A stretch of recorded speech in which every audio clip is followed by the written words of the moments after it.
standing here was the third railroad building that Raymond had. The first one had to run wood all the time to keep the wood burning trains going, and it had hundreds and hundreds of cords of wood piled outside here.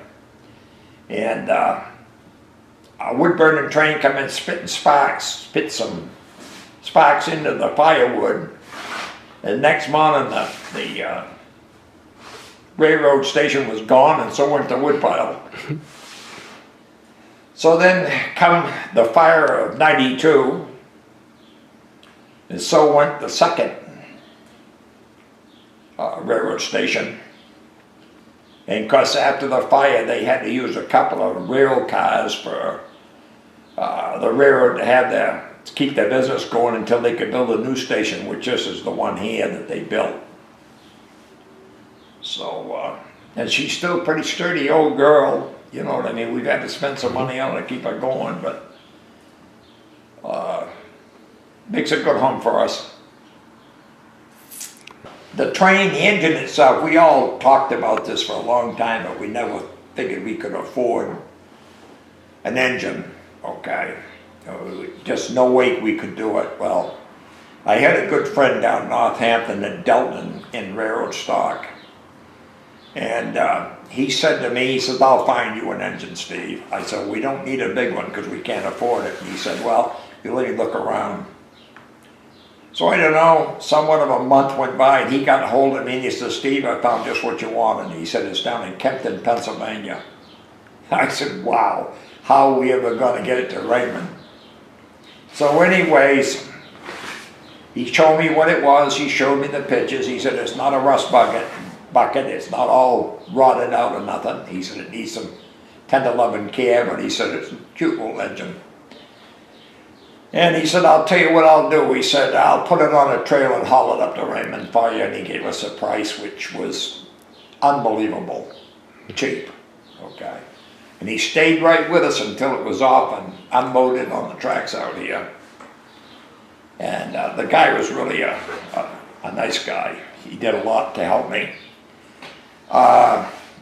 The train was down in Kempton, Pennsylvania. It was come out of the Chicago, out of the rail yards.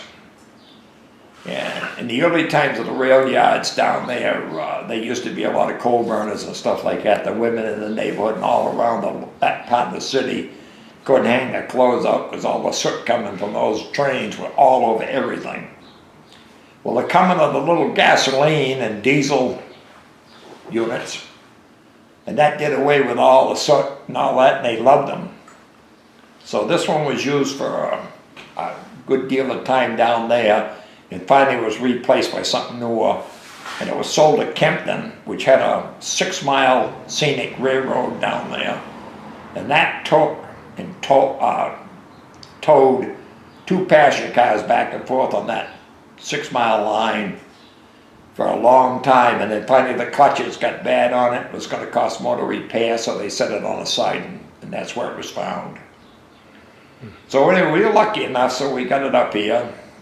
And it's just part of the history of the town, that's all. It just tries to help us out with our little rail line that we got here. The little yellow car out here that you see out beside the tracks here, the wife and I donated that to the Historical Society. I thought it'd be a great thing for these kids. They like small stuff like that. The caboose was on the siding down in Portsmouth, and some of the earlier members got that one. I can't tell you much of the history on it. I'd have to look it up again right now because my head ain't working like it used to.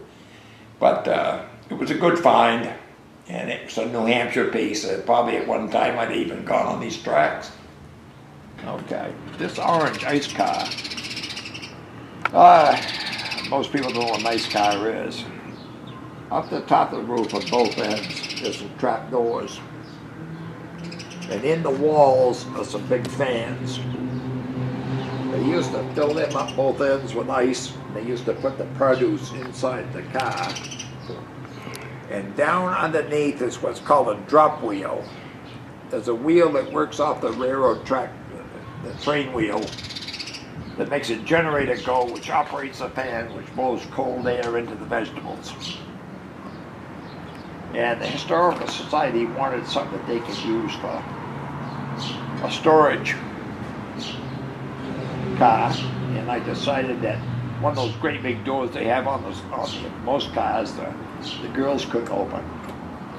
So these ice cars had 2 doors that opened up easy, supposedly. They wouldn't agree with me now, but anyways, that's what we got it for our storage. And also a little bit of the history of it. The Historical Society right now is in dire need of help and some help.